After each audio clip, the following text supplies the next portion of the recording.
후보자님, 네. KBS 사장이라는 게 그 이사진이 선임하긴 하지만 구조상 실질적 임명권자가 대통령이다. 이런 시각에 동의하십니까? 임명권자는 대통령입니다. 예, 그렇죠. 박장문 후보자는 본인이 KBS 사장 선임이 대통령과의 대담에서 디올백 수수 정황을 잘 순화시켜서 표현한 것에 대한 보답의 맥락이다. 그렇게 생각하십니까? 그렇게 생각하지 않습니다. 예. 이 부분은 저랑 생각이 아주 일치합니다. 왜냐하면 원래 제 경험으로 대통령 고마운 걸 모르는 사람이고 자기만 알고 어차피 도움을 받아도 이 보답은커녕 해코지하는 사람입니다. 그렇기 때문에 제가 너무 잘 알아요. 그래서 그랬을 리가 없습니다. 자, 그리고 뭐 지금 사실상 선임했다고 해가지고 또 뒤통수 칠지도 모르는 겁니다. 전임 사장님 상황을 보면은 대통령이 원래 그런 분이잖아요. 그래서 그런 상황도 있으니까 저는 다른 야당 의원님들이랑 조금은 생각이 다릅니다. 이게 보훈 인사다 이런 생각은 하지 않고요. 그래서 저는 보답이라기보다는 박장문 후보자를 통해서 대통령이 실현하고 싶은 것이 있었을 것이다. 저는 그것을 보지 않으셨을까라는 생각을 합니다. 대통령이 박장문 후보자를 지명했을 때 자기 대통령 KBS 공약을 실천하고 싶어서 그랬을 거라 좀 보는데 대통령의 KBS 관련 공약이 뭡니까? 한번 설명해 주십시오. 공영성을 강화하고 네. 아마 수신료라든지 공영방송 운영과 관련해 갖고 네. 위원회를 만들어서 공영방송의 기능을 강화하겠다. 그런 내용이 있었던 걸로 뭐 혹시 기억하고 대선 때 있습니다. 유명했던 그 59초 쇼츠라는 걸 보신 적 있나요? KBS 때 한 거? 제가 모르는 상황. 예, 그게 KBS 관련 공약이었는데요. 먼저 뭐 지금 자료 보여주시는 것 같지만은 먼저 그 사극 대하 드라마 편성 같은 것들, 그러니까 공영성을 위해서 다른 방송에서 하지 못하는 것들 해라가 첫 번째 주문이었고, 네. 그 안에 보면은 국제 뉴스 같은 것들 사실상 편성을 좀 해야 된다. 다른 곳에서는 비용이나 이런 구조 때문에 하지 못하는 것들을 해야 된다. 이런 게 지적이 많았고, 그 다음에 또 이제 영상 아카이브 등을 통해 가지고 사실 사회에 보탬이 되게 하라. 이런 그러니까 공영성 강화를 기준으로 해가지고 공약들을 냈거든요. 네. 근데 이런 부분에 대해서 알고 계십니까? 네. 예. 근데 사실 이게 후보자가 아까 얘기한 것 중에 보면 재정적 안정성, 이 서면 답변을 보면 재정성 안정성과 글로벌 제작 역량 강화를 진행하겠다 했는데 재정적 안정성과 글로벌 제작 역량 강화가 이게 병행 가능한 겁니까? 아니면 선후 관계가 있는 겁니까? 이게 왜냐하면 둘이 동시에 하겠다는 거는 재정 안정성을 위해서 비용을 줄이고 역량 강화하겠다 그러면은 사실 언뜻 이해가 안 가거든요. 이게 양발로 동시에 발차하겠다 뭐 이런 건가요? 아니 충돌 소지가 있는데요. 예. 저희가 이제 1TV가 51개, 2TV가 31개의 프로그램이 있는데 예.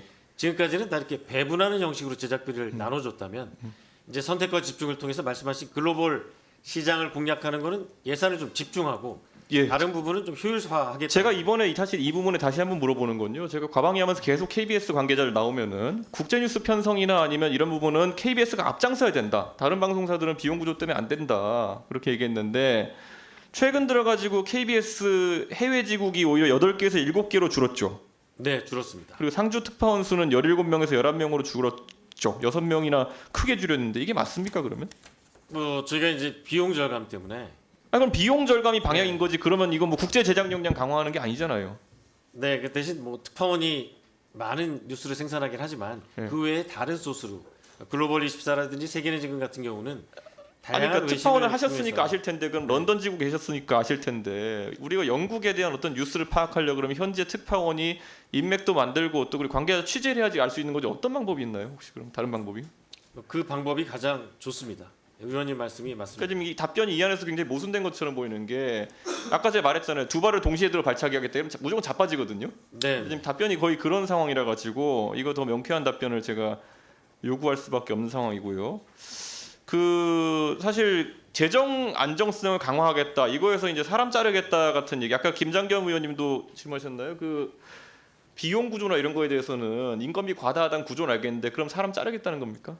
아니 근데 저희가 구조조정을 법적으로 굉장히 강하게 네. 여러 가지 규제가 많기 때문에 쉽게 할 수 없습니다. 그럼 또 사람 안 자르겠다는 거예요? 그 인건비를 줄이겠다라기보다도 이제 좀 효율화해서 그럼 임금을 깎겠다는 겁니까? 임금을 삭감하는 것 역시 이 노조와 협의를 해야 되기 때문에 쉽지 않은 그러니까 상황입니다. 제가 이게 사실 죄송하지만 전임 사장님께 똑같이 물었던 게 뭐냐면은 KBS 관계자가 여기 국회 나오면 계속 하는 얘기가 비용을 줄이고 컨텐츠 제작 역량 강화하겠다예요. 근데 그때도 제가 계속 물었거든요. 이거 어떻게 하겠다는 거냐. 그런데 답이 안 나오니까 KBS가 개선이 안 되는 겁니다. 사실 투자를 할 거면요. 오히려 이 자리에서 나 박장범의 KBS는 지금까지와 다를 것이고 컨텐츠 면에서 이런 경쟁력을 확보할 거기 때문에 오히려 돈을 더 쓰겠다. 일시적으로는 적자가 늘어날 수 있겠지만은 나중에 그 투자에 대해서 리턴이 있을 거다. 이런 걸 설파하셔야 되는 거고 그게 아니면 지금 박민 사장과 다른 게 뭡니까? 똑같은 겁니까? 일단 저희가 법을 지키면서 비용 절감에 최대한 나서고요. 그 사람 자르겠다. 그 구조조정하는 거는 법에 따라 진행해야 되는데 사람 안 자르겠다 그러면 특별 명태를 계속해서 진행하겠지만 예. 강제로 구조조정할 수는 없는 상황입니다. 그럼 어쨌든 인원을 줄이겠다는 의지는 있으신 건가요? 네네. 예, 뭐 사실 이게 어떻게 되는 건지 듣고 계신 국민들께서도 약간 헷갈릴 부분이 있을 것 같은데요. 자, 제가 우선 그래서 아까 제가 세 가지 공약, 그 윤석열 정부의 3대 공약 중에서 그 오픈 소스 아카이브화하는 부분에 대해서 지금 KBS에서 KBS 바다라는 것을 운영하고 있죠. 네, 하고 있습니다. 이게 사실 오픈 소스 아카이브라서 제가 질문할 때마다 잘 운영되고 있다고 답변을 하는데 제가 한번 내용을 보겠습니다. 저런 KBS 바다라는 사이트가 있거든요. 그런데 우리가 KBS에 기대하는 거라는 거는 시사나 교양 측면에서 제작할 수 없는 것들, 다른 곳에서 쓸 수 없는 것들을 국민들에게 뭐 유튜브 크리에이터나 이런 분들도 그렇고 좀 저렴하거나 무상에 공급해가지고 2차 저작물을 만들어내는데 저 오픈소스 아카이브의 목적이 있는 거예요. 네. 그럼 기본적으로 자 우리가 검색해볼 만한 게 뭐가 있습니까? KBS가 정치부 취재를 많이 하니까 윤석열 이런 검색해보지 않겠습니까? 몇 개 나올 거라 보십니까? 네, 잘 모르겠습니다. 한번 보실까요? 윤석열 검색하면 0개 나옵니다. 오픈소스 아카이브에 윤석열로 검색하면 아무것도 안 나와요. 이준석 아무것도 안 나와요. 제가 뉴스 가치가 없는지 모르겠지만은 박근혜 하면은 전직 대통령 다 모아오는 영상이 하나 나오고요.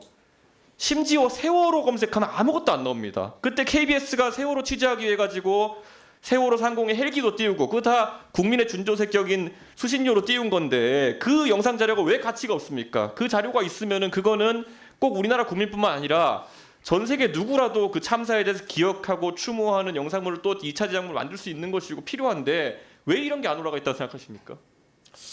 일단 다른 자료는 많이 있는데 이게 혹시 사람과 관련된 사안이기 때문에 초상권 문제가 있는지 없는지 제가 그건 좀 아니 근데 따져봐야겠는데요. KBS에서 사람 취재한 걸 우리가 보고 싶은 거지. 자 그럼 KBS 뭐가 많은지 제가 보여드릴게요. 다음 페이지 보시면 네. 고양이, 강아지, 바다, 나무 이런 거 되게 많습니다. 네, 사진이 가장 많은 게 고양이에요. 강아지하고. 그런데 고양이와 강아지 사진이 KBS가 특화된 부분입니까? 그러니까 저는 2차 저작물을 만드는 데 있어가지고 고양이와 강아지 사진, 바다와 나무 사진을 저렇게 많이 계셔놓고 박근혜, 윤석열, 뭐 이준석, 노무현, 뭐 정치인들의 그런 아주 근접 취재한 영상이라든지 이런 것들을 공개하지 않는 게 저는 이해가 가지 않습니다. 이 부분 어떻게 개선하실 생각 있으십니까?